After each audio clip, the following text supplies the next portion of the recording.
ሰው በለበሰው ልብስ ምክንያት ይገመገማል፣ ይንቋሸሻል ወይም ደግሞ እንዲወገድ ይደረጋል። ነገር ግን አንዳንድ ጊዜ እድል የለበሰችውን ልብስ አንተ የጠበቅከው ላይሆን ይችላል። የዛሬው ታሪካችን አንድ የሱፐርማርኬት ባለቤት ያልጠበቁትን ልብስ ለብሶ ማለትም የቆሸሸ ልብስ ለብሶ ወደ ራሱ ሱፐርማርኬት ይገባል። ነገር ግን ከዛው እንደገባ የጠበቀው ነገር ሌላ ነበረ።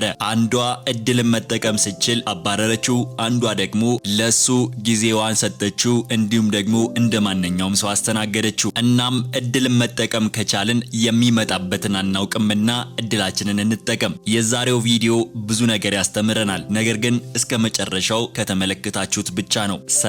ሰላም ተመልካቾቼ፣ ለዚህ ቻናል አዲስ ከሆናችሁ ሰብስክራይብ፣ ላይክ፣ ሼር እንዲሁም ደግሞ የደወል ምልክቷን በመንካት ሁሌ አዳዲስ ቪዲዮ እንዲደርሳችሁ ማድረግ ትችላላችሁ። በተለይ ደግሞ ከየት አካባቢው ናችሁ ወይም ደግሞ ከየት ሀገር ሆናችሁ እንደምትመለከቱኝ በኮሜንት መስጫ ላይ ያሳውቁኝ። ሻሮን ትባላለች። ሻሮን ህይወት ለሷ መሰል ቆንጆች ብቻ የተሰራ መድረክ ናት ብላ የምታምንበት አንድ ሞቃታማ ማክሰኞ ከሰዓት።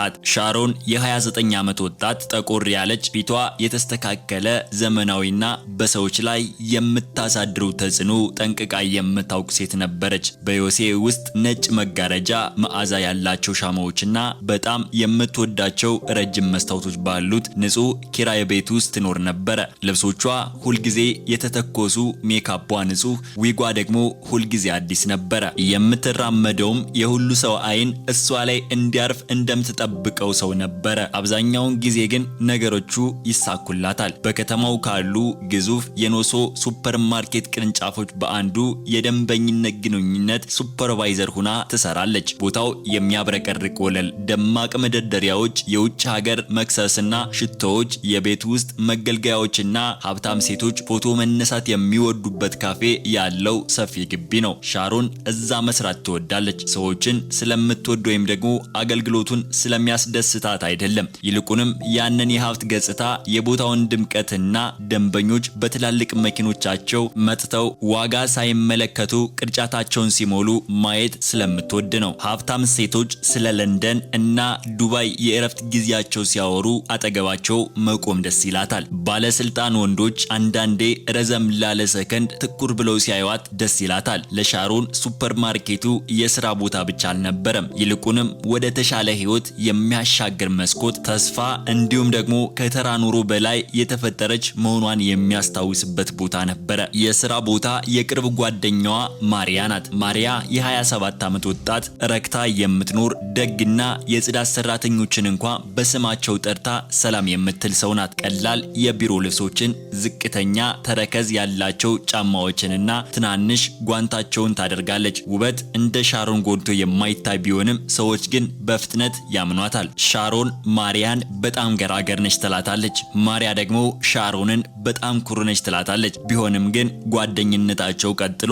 ያንን ቀን ማክሰኞ ከሰዓት በኋላ ስራ አጠናቀው በሰራተኞች ልብስ መቀየሪያ ክፍል ውስጥ ነበሩ። አርብ ዕለት ለኬ የልደት ራት ትመጫለሽ ስትል ማሪያ ጠየቀቻት። ሻሮን ትከሻዋን ሰበቀች። እንደሚመጣው ሰው ይወሰናል አለች። ማሪያ ቀስ ብላ ሳቀች። አንቺ መቼም ለቀላል ጥያቄ ቀላል መልስ አትሰጭም አለቻት። ሻሮን በመስታወት ለታየው ምስሏ ፈገግ አለች። እውነት ነው ምልሽ፣ አንድ መጠጥ አዝዘው እንደ ወርቅ ከሚይዙ ድሃ ወንዶች ጋር አንድ ጠረጴዛ መቀመጥ ሰልችቶኛል አለች። ማሪያ የቁም ሳጥኑን ተደግፋ ሁሉም ሰው በመጀመሪያ ቀን ሀብታም መሆን የለበትም አለች። ሻሮን መለሰች። በመጀመሪያው ቀን ሀብታም መሆን አለበት አላልኩም፣ ነገር ግን ተስፋ ያለው መምሰል አለበት አለች። ማሪያ ራሷን እየነቀነቀች በጣም ትፈርጃለሽ አለቻት። ሻሮን ዞር ብላ አንቺ ደግሞ ፍርድሽ በጣም ይዘገያል፣ ለዛ ነው አንድ ቀን አንድ ሰው ያንቺን ደግነት እንደ እግር ኳስ ለጨዋታ የሚጠቀምበት አለቻት። ማሪያ ልትመልስላት ስትል አንዷ ገንዘብ ያዢ በበረንዳው እየሮጠች ገባች። ሰማችሁ አለቻት ትንፋሿ እየተቆራረጠ። የሱፐርማርኬቱ ባለቤት ወደ ናይጄሪያ ተመልሷል ይባላል አለች። የሻሮን አይኖቿ ወዲያውኑ በሩ። እውነተኛ ባለቤቱ እያለች በደስታ አይኖቿን አርገበገበች። አው ለወራት ውጭ ነበር ይላሉ።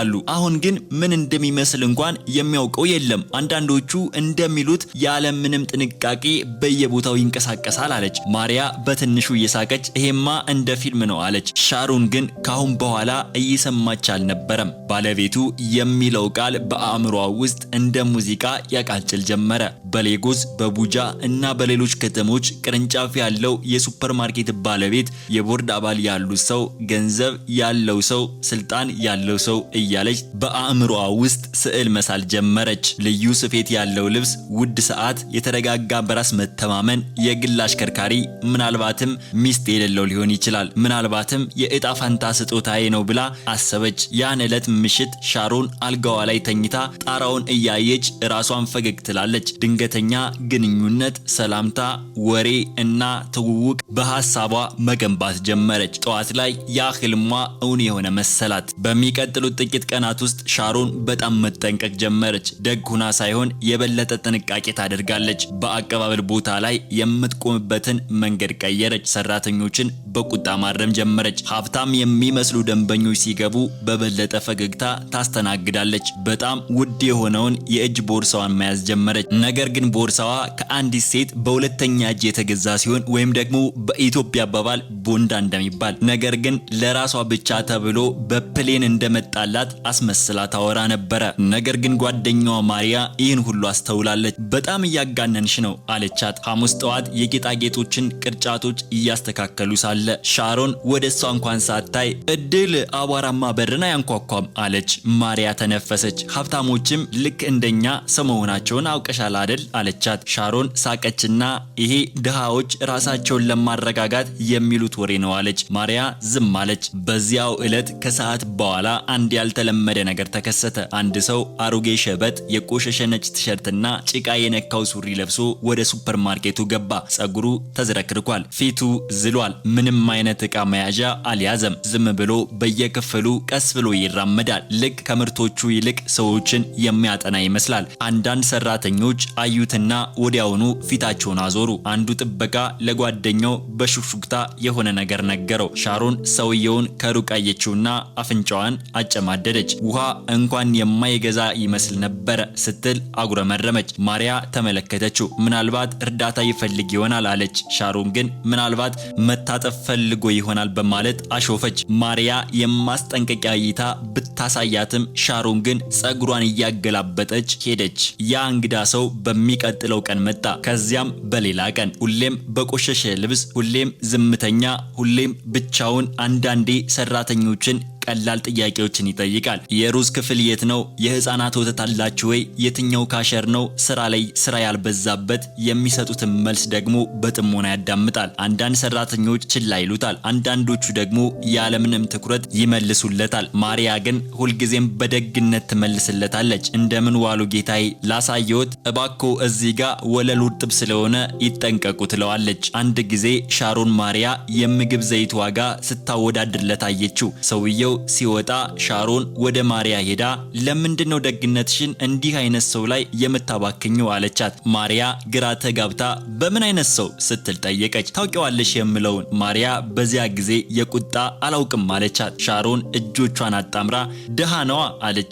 ማሪያ ለአፍታ አተኩራ አየቻትና ሻሮን ያልወደደችውን ነገር ተናገረች። በእውነት ገንዘብ ሰውን ሰው ያደርጋል ብለሽ ታስቢያለሽ? ሻሮን አጣጣለቻት። አይደለም ግን ኑሮ ይቀላል አለች። እሱ እውነት ነው፣ ነገር ግን ልብሽ እየቆሸሸ ነው አለቻት ማሪያ። ሻሮን በሳቅ አሳለፈችው። ቢሆንም ግን ቃላቱ በውስጧ ቀሩ። ቅዳሜ ዕለት አቡጃ በጣም ሞቃታማ ነበር። ሱፐርማርኬቱ በሰው ተሞልቷል። ህፃናት ያለቅሳሉ። ሴቶች በቅናሽ ዋጋ በሚሸጡ ሳሙናዎች ላይ ይከራከራሉ። የጀነሬተር ድምፅ ከውጭ ይሰማል። ካፌው በቡናና በስጋ ኬክ ሽታ ታውዷል። ሻሮን በጥሩ ስሜት ላይ ነበረች። ጥቁር ሱሪ እና ነጭ ቲሸርት ለብሳ ከላዩ ላይ ኮት ደርባለች። ተረከዝ ያለው ጫማዋ ወለሉ ላይ ሲራመድ ደስ የሚል ድምጽ ያሰማል። የእጅ ቦርሳዋን በኩራት ተሸክመዋለች። የዓለም ሁኔታ ልክ እንደፈለገችው እየሆነላት መሰላት። ከዛም ደግሞ አየችው። ያው ሰውዬ፣ ያው የቆሸሸ ቲሸርት፣ ያው ጭቃ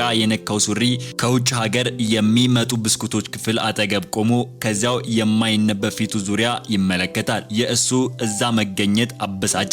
ምናልባት ፈጽሞ አለማፈሩ አበሳጫት። አበሳጭቷት ይሆናል። ወይም ደግሞ ማሪያ ለሱ የምታሳየው ትህትና። እሷና ማሪያ አጠገቡ ሲያልፉ ሰውየው ቀና ብሎ አያቸው። ለአፍታ አይኑን ሻሮን ላይ አረፈ። ከዚያም ባልተጠበቀ ሁኔታ ፈገግ አለ። ሰላም ቆንጆ ሴት፣ ጓደኛሽ መሆን እችላለሁ አላት። ማሪያ ጉዞዋን ቀነስ አደረገች። ሻሮን ሙሉ በሙሉ ቆመች። ከዚያም በንቀት አየችው። ከእግር እስከ ራሱ ቀስ ብላ ተመለከተችው። የለበሰውን ቲሸርት፣ ሱሪውን፣ ጭቃውን፣ ያረጁ ጫማዎቹን፣ ከዚያም ፊቱን። ትንሽ ሳቅ ከአፏ መለጠ። ሰውየው በረጋ መንፈስ ጓደኛሽ መሆን እችላለሁ ብዬ ነበረ አላት። ሻሮን ከዛን ጊዜ ድምጿን ከፍ አድርጋ ሳቀች። ጥቂት ሰዎች ዞር ብለው አዩ። ማሪያ ሻሮንን አየችና በሹክሹክታ ልታስቆማት ሞከረች። ነገር ግን ሻሮን በሁኔታው እየተደሰተች ነበረ። ከአንተ መሰል ሰው ምን ጥቅም አገኛለሁ ስትል በሹልና በአሽሙር ድምፅ ጠየቀችው። ጓደኛ፣ የኔ ጓደኛ መሆን ትፈልጋለህ? ሰውየው ምንም አላለም። ያ ዝምታው የበለጠ አበሳጫት። የያዘችውን ቦርሳ በአንዲት ጣቷ ትንሽ ከፍ አደረገችና ይህንን ቦርሳ ታየዋለህ? በሚቀጥለው ህይወትህ እንኳን ልትገዛው አትችልም አለችው። የማሪያ ፊት ወዲያውኑ ተቀየረ። ሻሮን ይበቃሻል፣ አቁሚ አለቻት በቀዝቃዛ ድምጿ። ነገር ግን ሻሮን መሳቋን አላቆመችም። ያሳቅ ምስክር የሚፈልግ የሚሰብር እና ምህረት የሚያውቅ አይነት ሳቅ ነበረ። በድንገት የእግር ኮቴ ተሰማ። 3 ሱፍ የለበሱ ጠባቂዎች መጡና አንዲት አረፍተ ነገር ተናገሩ። አለቃ፣ የቦርድ አባላቶቹ በዋና መስሪያ ቤቱ ውስጥ ለስብሰባ እየጠበቁት ነው አሉ። በአንድ ሰከንድ ውስጥ ሁሉም ነገር ተቀየረ። ሳቁ ቆመ። የማሪያ አፍ ተከፈተ። አንድ ሸማች የያዘውን ካርቶን ሊጥለው ምንም አልቀረውም። ሻሮን ደግሞ በድንጋጤ ሰውነቷ በረደ። ምክንያቱም የሰደበችው ሰው አላፈረም ነበረ። ይልቁንም የለበሰው ልብስ እንደወለቀ ሰው በራስ መተማመን ታየበት። ፈተናው እንዳበቃና እሷ ደግሞ ሳታውቀው በፈተና እንደወደቀች ግልጽ ሆነ። ሰውየው ጠባቂዎችን አመሰገነ። ወደ እሷ ዞር አለና በረጋ መንፈስ ተናገረ።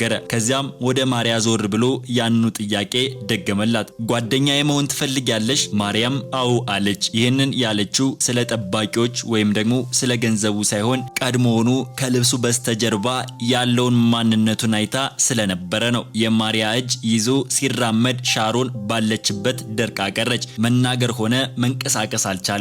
ልቧ በኃይል ይመታ ነበረ። ምክንያቱም በዚያች ቅጽበት አንድ አስከፊ ነገር ተረዳች። የሰደበችው ዝም ብሎ ድሃ ሰው አልነበረም። የድርጅቱን ባለቤት፣ ህልሟን፣ እድሏን እና ምናልባትም ፊቷ ቁሞ የነበረው ትልቁን መልካም አጋጣሚ ነበረ።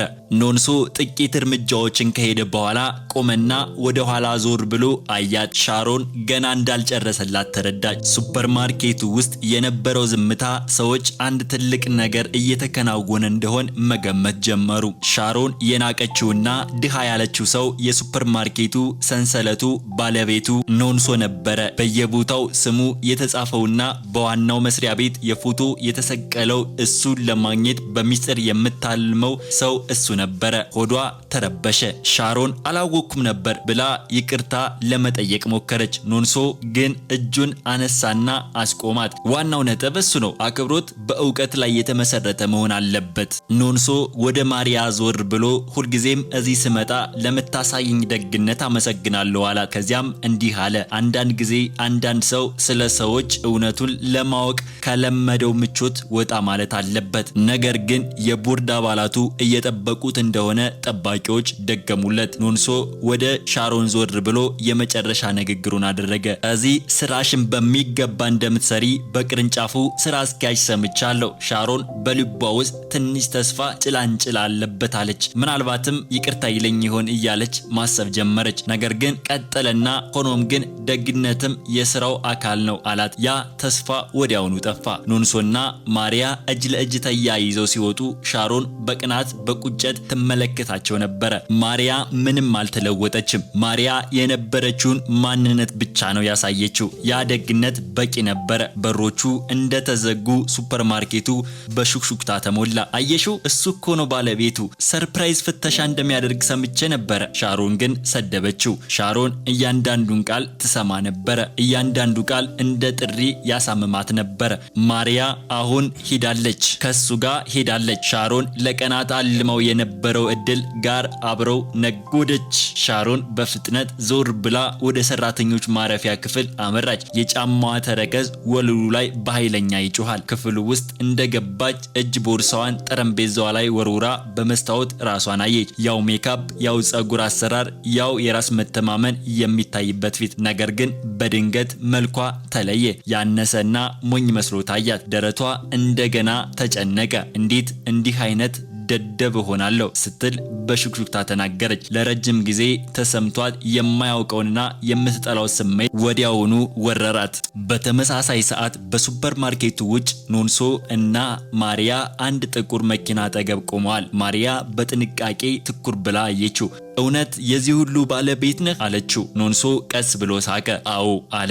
ማሪያ ባለማመን ራሷን ነቀነቀች። ግን ለምን እንደዚህ ለበስ? ኖንሶ በመኪናው በር ላይ ደገፍ አለ። ፊቱ ላይ የቁም ነገር ስሜት ታየ። ሀብታም ስንሆን አለ በቀስታ ሰዎች በተለየ መንገድ ያስተናግዱናል፣ ያስቁሃል፣ በፊት ደግሞ ፈገግ ይሉልሃል። ንግግርህ ሳትጨርስ ይስማማሉ። ማሪያ በዝምታ አንገቷን ነቀነቀች። ኖንሶ ቀጠለ። ምንም እንደሌለ ሲያስቡ ሰዎች እንዴት እንደሚሆኑ ማወቅ ፈልጌ ነበረ።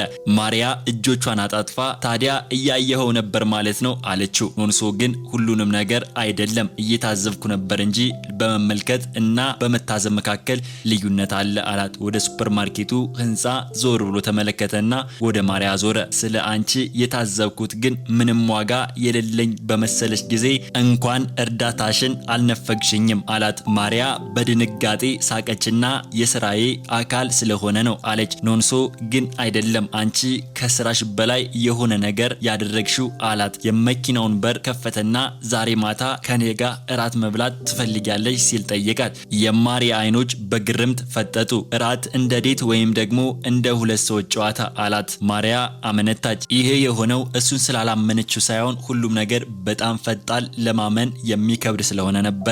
ነገር ግን አንድ ነገር ትዝ አላት። ሻሮን ለእሷ የተናገረችው መንገድ፣ እሱ ደግሞ በዝምታ የታገሰበት ሁኔታ፣ ሳይጮ ክብሩን ያስጠበቀበት መንገድ። ይህ ሰው ሀብታም ብቻ ሳይሆን ታጋሽም እንደሆነ ተረዳች። ቀስ ብላ ፈገግ አለችና ደስ ይለኛል አለችው። ኖንሶ ራሱን ነቀነቀና የመኪናውን በር ዘጋው። ነገር ግን ወደ መኪናው ከመግባቱ በፊት አንድ ጊዜ ወደ ሱፐርማርኬቱ ዞር ብሎ አየ። ለጥቂት ሰከንዶች ፊቱ ተለወጠ። ቁም ነገር፣ ጥልቅ ሀሳብ፣ እንዲያውም የሻሮን ድርጊት የተከፋ ይመስላል። የእሷ ምላሽ ባያስገርመውም አሳዝኖታል። ከዚያም መኪናውን እየነዳ ሄደ። በሱፐርማርኬቱ ውስጥ የሻሮን ቀን ሊገፋ አልቻለም። የዞረችበት ሁሉ የሰዎች አይን እሷ ላይ እንደሆነ ይሰማታል። አንዳንዶቹ ሊያጽናኗት ይሞክራሉ፣ ሌሎቹ ግን በደረሰባት ነገር እየተደሰቱ ነበር። አንዷ ወጣት ሰራተኛ ሌሎች እንዲሰሟት ድምጿን ከፍ አድርጋ ይቺ ልጅ እኮ የወደፊት አለቃዋን ነው የሰደበችው አለች። ሌላኛዋ ደግሞ አይ ከዛው የባሰ ነው የወደፊት ባሏን ነው የሰደበችው ስትል መለሰች። ሁሉም ሳቁ። ሻሮን ፊቷ በፍርሃት ቀላ። ቦርሳዋን ይዛ በጊዜ ወደ ቤቷ ሄደች። ወደ ቤቷ የምታደርገው መንገድ ከወትሮው ይልቅ ረዘመባት። የትራፊክ መብራቶች የሚዘገዩ መሰሏት። አይኗን በጨፈነች ቁጥር ያንኑ እይታ ታየዋለች። ኖንሶ በዝምታ ቆመ። ማሪያ ከጎኑ ፈገግ እያለች፣ ዘበኞች እጅ እየነሱ እና የእሷ ክፉ ቃላት በአየሩ ላይ ያስተጋባሉ። በተለይ ደግሞ ይሄ ቃል መቼም ሊጠፋ አልቻለም። በሚቀጥለው ህይወትህ መቼም እንኳን ይህንን ቦርሳ መግዛት አችልም የሚለው ንግግሯ አሁንም ስታስታውሰው ምንኛ ሞኝነት እንደነበረ ተሰማት። ሀፍረት ደረቷን ሞላው። ወደ ቤቷ እንደደረሰች ሶፋው ላይ ተዘረረች። ቤቱ ጭር ያለ ነው። ስልኳ በድንገት ድምፅ አወጣ። ከማሪያ የተላከ መልእክት ነበረ። ሻሮን፣ የዛሬው ነገር እንዳሳቀቀሽ አውቃለሁ። ደህና እንደሆንሽ ተስፋ አደርጋለሁ። ሻሮን ብዙም መልሶችን አሰበች። ቁጣ፣ ወቀሳ፣ ይቅርታ። ነገር ግን በቀላሉ ደህና ነኝ ብላ ብቻ መለሰች። እውነቱ ግን ደህና አይደለችም። በአንድ የጥንቃቄ ጉድለት ህይወቷ ትልቅ እድል ሲያመልጣት አይታለች። በዛ ላይ ያ እድል የማሪያን እጅ ይዞ ሲሄድ አይታለች። በዚያው ምሽት ጸጥ ያለና ውድ ምግብ ቤት ውስጥ ማሪያ በኑንሶ ፊት ለፊት ተቀምጣለች። ፒያኖች በቀስታ ይጫወታሉ። መብራቶቹ ደስ የሚል ድባብ ፈጥረዋል። ማሪያ እንዲህ አይነት ቦታ ገብታ አታውቅም። ምክንያቱም እንዲህ ያሉ ቦታዎች ለሌሎች ሰዎች ባለጸጎች ብቻ የሚገባ ይመስላት ነበረ። ኖንሶም ጭንቀቷን ተረድቶ ፈገግ አለ። ትፈሪያለሽ ብሎም ጠየቃት።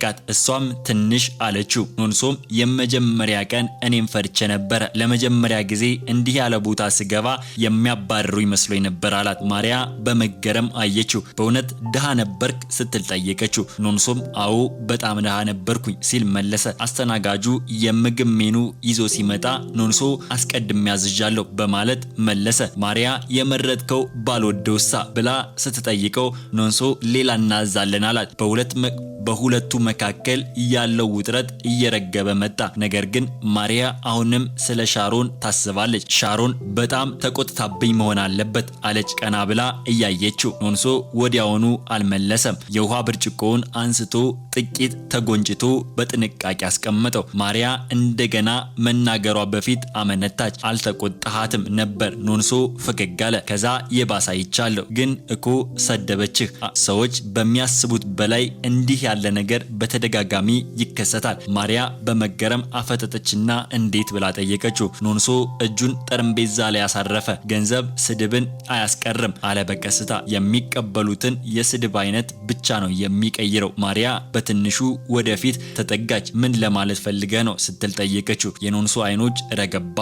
አንዳንድ ሰዎች ድሃ ስለመሰልካቸው ይሰድቡካል። ትንሽ ቆዩና ሌሎች ደግሞ ሀብታም ስለመሰልካቸው ይሰድቡሃል አለ። ማሪያ ፊቷን አከሰከሰችና ይህ ብቸኝነት የሚሰማው ነገር ይመስላል። ኖንሶ እንደገና ፈገግ አለ። ነገር ግን በዚያ ጊዜ ፈገግታው ትንሽ የድካም ስሜት ይታይበት ነበረ። ሊሆን ይችላል ብሎ መለሳት። አስተናጋጁ ምግቡን ይዞ መጣ። የተጣበሰውን ዶሮ፣ ሩዝ፣ አትክልት እና ትኩስ ጭማቂ። መዓዛው አየሩን ሞላው። በጥቂት ደቂቃዎች በዝምታ ተመገቡ። ነገር ግን ዝምታው የማይመች አልነበረም፣ ሰላማዊ ነበረ። በቆይታው በኋላ ማሪያ እንደገና ተናገረች። ለምን ጓደኛ እንደሆን ጠየቀኝ ኖንሶ። ምክንያቱም ደግ ስለሆንሽ ነው ብሎ ጠየቃት። ማሪያ ራሷን በቀስታ ወዘወዘች። ብቸኛው ምክንያት እሱ ሊሆን አይችልም። ኖንሶ ወደ ኋላ ተደግፎ አጠና። እውነተኛው መልስ ትፈልጊያለሽ ብሎ ጠየቃት። አዎ አለች። ኖንሶ ራሱን ነቀነቀ። ምክንያቱም እንደ ሰው ስለቆጠርሽኝ። ማሪያ አይኖቿን አርገበገበች። ይህ እንደ ብርቅ ነገር ነው የምትናገረው። የኖንሶ ፈገግታ በትንሹ ጠፋ። ብርቅ ነውና ቃላቱ በመካከላቸው ተንጠልጥሎ ቀረ። በሌላ በኩል በከተማው ማዶ ሻሮን በአፓርታማው ውስጥ ብቻዋን ተቀምጣለች። ቴሌቪዥኑ በርቷል፣ ግን እሷ አታየውም ነበረ። አእምሯ ሌላ ቦታ ነበረ። በሱፐርማርኬት ውስጥ የሆነውን ትዕይንት ደጋግማ በጭንቅላቷ ውስጥ ታጫውተዋለች። እያንዳንዱ ዝርዝር ነገር፣ እያንዳንዱ ቃል፣ እያንዳንዱ የፊት መግለጫ። ስልኳ እንደገና ተንቀጠቀጠ። አንዷ የጋራ ጓደኛቸው የመጣ መልእክት ነበረ። ዛሬ የኩባንያ ባለቤትሽን ሰደብሽው የሚል እውነት ነው ብሎ ገባላት።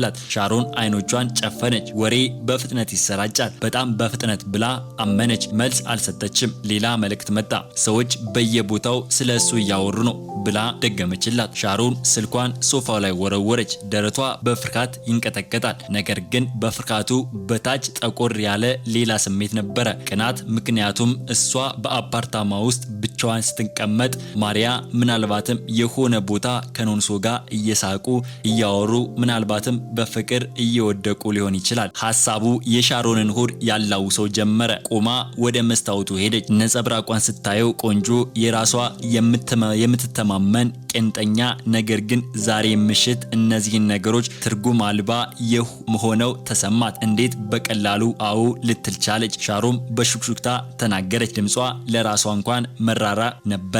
ማሪያ ምንም እንኳን አልሞከረችም። ልዩ ልብስ አልለበሰችም። እድሏን አላሳደደችም። ዝም ብላ ደግ ሆና ነበረ እና ያ በሆነ መንገድ በቂ ሆኗል። ሻሮን ዛሬ ማታ ከሱ ጋር መቀመጥ የነበረብኝ እኔ ነበርኩኝ። ቃላቱ ሳታስበው ወጡ።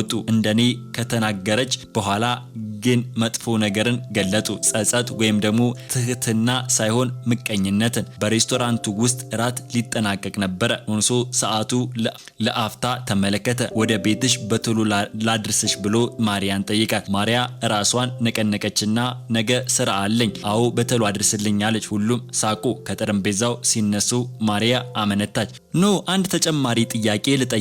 በእርግጥ ማሪያ በጥንቃቄ ተመለከተችው። ነገ በስራ ቦታ ምን ይከሰታል? ኖንሶ ራሱን ዘንበል አደረገ። ምን ለማለት ፈልገሽ ነው? ማሪያ አመነታች። ስለ ሻሮን። ኖንሶ ለጥቂት ጊዜ አሰበ። አልቀጣትም አለ። ማሪያ እፎይታ ስሜት የታየባት መሰለች። ነገር ግን በረጋ መንፈስ መማር ግን አለባት ሲል አከለ። ማሪያ ፊቷን አጠናች። አሁንም የሆነ ነገር ለማስተማር ግድ ይልሃል። ኖንሶ ራሱን ነቀነቀ። አዎ ለምን? የኖንሶ መልስ በዝግታ መጣ። ምክንያቱም ኩራት አንድን ሰው በድህነት ከማጥፋቱ በፊት ሊጠፋ ይችላል። ኖንሶ ፈገግ ብሎ ስለ እራት አመሰግናለሁ አላት። ማርያም በቀስታ እየሳቀች ስለ ደግነትህ አመሰግናለሁ ስትል መለሰችለት። የመኪናውን በር ዘግቶ ጉዞ ሲጀመሩ ማሪያ በስውር በመስኮት በኩል ኖንሶን ትታዘበው ነበር። ቀደም ሲል ራሷን ያልፈቀደችውን ጥያቄ አሁን ማሰብ ጀመረች። ምናልባት ይህ ሰው ዝም ብዬ እየረዳሁት መንገደኛ ብቻ አይደለም፣ ምናልባት በህይወቴ ውስጥ በጣም አስፈላጊ ሰው ሊሆን የሚችል ስትል አሰበች። በሌላ በኩል በከተማው ማዶ የምትገኘው አፓርታማ ውስጥ ሻሮን ስልኳን አንስታ የማሪያ ቁጥር መረጠች። ጣቶቿ እየተንቀጠቀጡ ለመደወል አመነታች። ኩራቷ እና ህሊናዋ ይፋለሙ ነበረ። ይቅርታ ልጠይቅ ወይንስ ደግሞ ላሳብብ? ስህተቴን ልመን ወይንስ ደግሞ ምን እንደተፈጠረ ላስመስል? ስልኩ በእጄ ላይ እየከበደ መሰላት። በመጨረሻም የጥሪ ቁልፉን ተጫነችው። ነገር ግን ስልኩ አንድ ጊዜ እንደጠራ ያልታሰበ ነገር ሆነ። የመለሰው ማሪያ ሳትሆን የኖንሶ ረጋ ያለ ድምጽ ነበረ። ሄሎ ሻሮን ደነገጠች። ልቧ በኃይል መምታት ጀመረ። ኖንሶ እና ማሪያ አብረው መሆናቸውን ስታውቅ ፍርሃት ወረራት። በሱፐርማርኬት ውስጥ በሰው ፊት ያዋረደችው ሰው ስልኩን ማንሳቱ ጸጥታ ውስጥ ከተታት። ሄሎ ማሪያ አለች። ማሪያ ሻሮን ድምጿን እየተቆራረጠ በመኪና ውስጥ የነበረውን ማሪያ ስልክ ተቀብላ ሻሮን ሰላም ነሽ ስትል ጠየቀቻት። ሻሮን በጥቃቅን ወቀሳዎች ልታጠቃት ብትሞክርም ማሪያ ግን በጽናት መለሰች። ሻሮን እኔ እሺ አልኩ፣ ሀብታም መሆኑን ሳላውቅ አውቄ አይደለም ከምታውቁ በፊት ነው አለቻት። በመጨረሻም ሻሮን ስህተቷን አመነች። ተሳስቻለሁ ስትል በሹክሹክታ ተናገረች። ከዛ መሃል ኖንሶ ጣልቃ በመግባት ለሚቀጥለው ሳምንት የድርጅታችን ምሽት እንድትመጣ ንገሪያት አላት። ሻሮን ግራ ገባት። ለምን ጋበዘኝ ስትል ጠየቀች። ኖንሶ ግን አጭር መልስ ብቻ ሰጠ። ምክንያቱም ታሪኩ ገና አላበቃም ነበረ። በአቡጃ በሚገኘው ትራንስኮርት ሂልተን ሆቴል አዳራሽ ውስጥ ድንቅ ድግስ ተዘጋጅቷል።